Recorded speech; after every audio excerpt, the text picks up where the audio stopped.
Ang science ay tumutukoy sa sistematikong pag-aaral ng kalikasan at mga pangyayari sa ating mundo. Ang technology naman ay ang paggamit ng kaalamang pang-agham upang makalikha ng mga kagamitan, sistema at imbensyon na nagpapadali sa ating pamumuhay.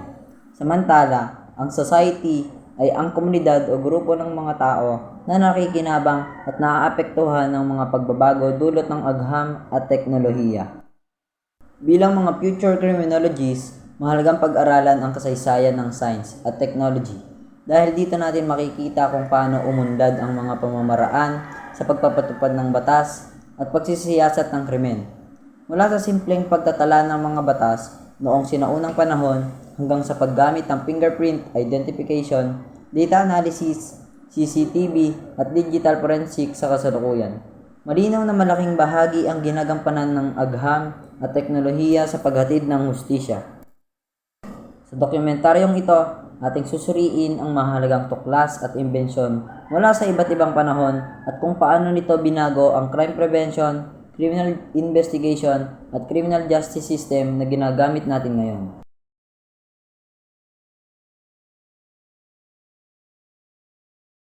Ang Asian civilization ay tumutukoy sa panahon kung kailan umusbong ang mga unang organisadong lipunan sa mundo, kabilang ang Mesopotamia, Egypt, Indus Valley at China. Dahil sa pag-unlad ng agrikultura, dumami ang polusyon at nabuo ang mga lungsod, pamahalaan, relihiyon at kalakalan. Upang mapanatili ang kaayusan at maayos na pamamahala,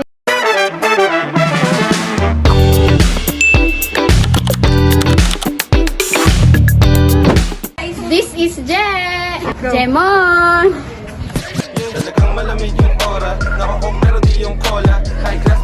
Kinakailangan ng mga sinaunang tao mga bagong paraan ng pagtatala ng impormasyon, paggawa ng batas at pagpapaunlad ng teknolohiya sa panahong ito. Naimbento ang pagsusulat, mga unang sistema ng batas, gulong, irigasyon at iba pang mahalagang imbensyon na naging pundasyon ng pag-unlad ng mga sumusunod na sibilisasyon at ng makabagong lipunan. Ito ang 10 na-discover noong panahon nito. Una, writing system. Pangalawa, Code of Hammurabi. 3, wheel. Pang-4, irrigation system. Pang-5, calendar. Pang-6, mathematics. Pang-7, astronomy. Pang-8, papyrus. Pang-9, sailboat. Pang-10, bronze tools and weapons. Naging epekto sa society. Malaki ang naging epekto ng mga imbensyon noong Asian civilization sa pag-unlad ng mga lipunan. Nakatulong ang mga ito sa pagbuo ng organisadong pamahalaan, pagpapalawak ng kalakalan, pagpapahusay ng agrikultura at pagpapadali ng mga transportasyon at komunikasyon. Dahil sa pagkakaroon ng sistema ng pagsulat at mga nakasulat na batas, naging mas maayos ang pamamahala at napanatili ang kaayusan sa mga sinaunang komunidad. Ang mga imbensyong ito ang nagsilbing pundasyon ng edukasyon, agham at teknolohiya na ginagamit pa rin hanggang sa kasalukuyan. Ito ang contribution sa criminology at criminal justice. Malaki ang naging ambag ng Asian civilization sa pagbuo ng criminology at criminal justice. Ang writing system ang naging daan upang maitala ang mga batas, krimen, ebidensya at mga desisyon ng hukuman. Ang Code of Hammurabi naman ay isa sa mga unang nakasulat ng legal code na nakatakda ng malinaw ng mga batas at kaukulang parusa sa iba't ibang krimen. Dahil dito, nagsimula ang konsepto ng rule of law, pananagutan sa batas ng patas na pagpapatupad ng hustisya. Ang mga prinsipyong ito ang naging pundasyon ng modernong criminal law, police investigation at criminal justice system na ginagamit sa maraming bansa ngayon. Noong Middle Ages, unti-unting nabuo ang sistemang trial by jury, lalo na sa England. Sa halip na ang hukom lamang ang magpasya, isang pangkat ng mga mamamayan ang sinusuri ang ebidensya at nagbibigay ng hatol.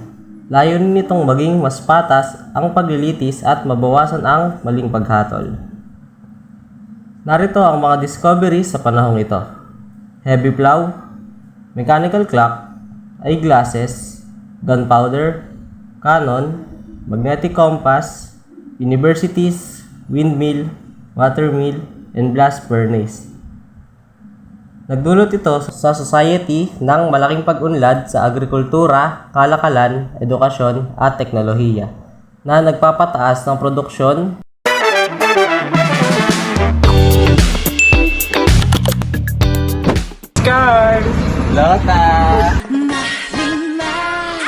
Nagpapalawak ng kalakalan at nagpabuti sa pamumuhay ng mga tao. Narito naman ang naging kontribusyon sa criminology at criminal justice.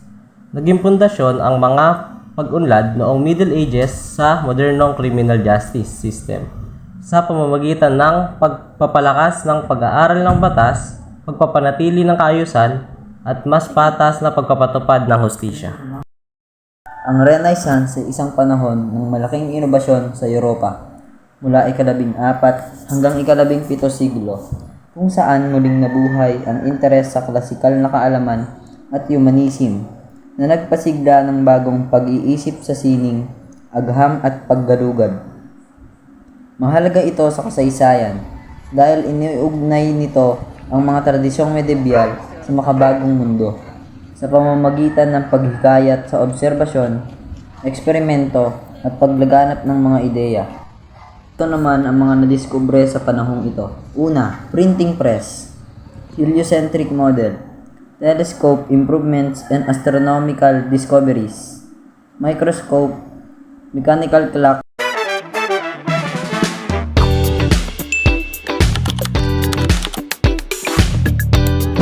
Is Ed. Kaluwag. Maraming dumadating. Gusto ko sana siya lang eh.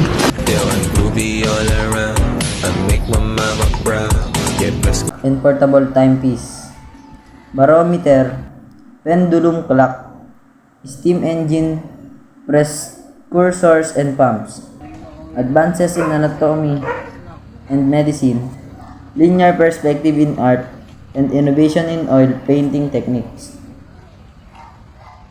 Ang Renaissance ay nagdulot ng malaking pagbabago sa lipunan. Naging mas mabilis ang pagkalat ng kaalaman, umunlad ang sining at agham, at mas dumami ang mga bagong ideya sa edukasyon at relihiyon.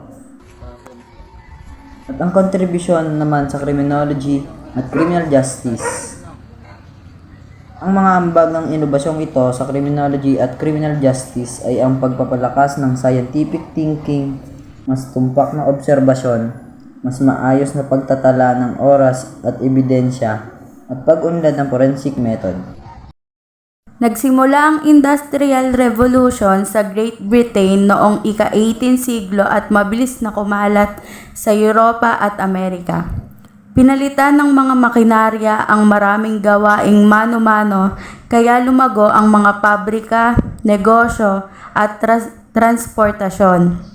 Dahil sa mabilis na urbanisasyon, dumami rin ang populasyon sa mga lungsod at kasabay nito ang pagtaas ng bilang ng mga krimen. Bilang tugon, nagsimulang gamitin ang iba't ibang teknolohiya tulad ng photography, fingerprint identification, telegraph at mas organisadong police system upang mapabuti ang pagsisiyasat ng mga krimen at pagpapatupad ng batas. Narito ang mga discoveries and innovations sa panahon ng Industrial Revolution, gaya ng photography, telegraph, fingerprint identification, steam engine, telephone,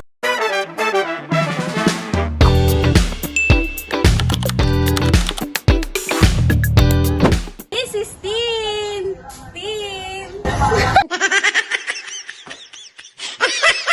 steam locomotive, Morse code, electric light bulb, typewriter, internal combustion engine.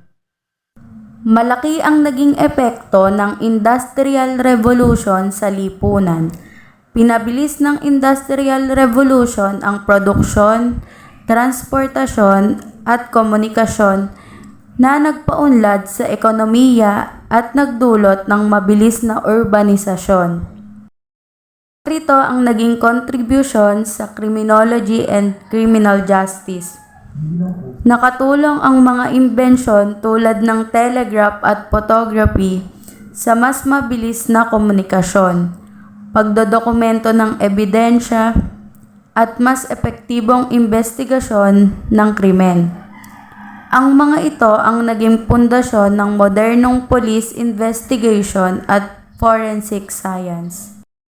Na pag-unlad ng internet, naging pangunahing paraan na rin ang komunikasyon ng social media at iba't ibang online platforms. Dahil dito, nagsimulang gamitin ng mga law enforcement agencies ang internet hindi lamang sa komunikasyon, kundi pati sa pangangalap ng impormasyon laban sa krimen. Mga bagay na nadiskubre sa panahong ito ay una, the internet, the World Wide Web, microprocessors, personal computers, smartphones, artificial intelligence, cloud computing, global positioning system, social media platforms, big data, and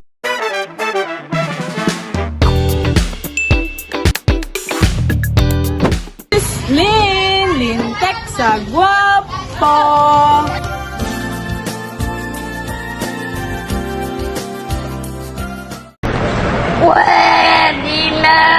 data analytics. Lubos naman itong nakaapekto sa lipunan dahil napabilis ang komunikasyon at koordinasyon ng mga ahensya ng pamahalaan.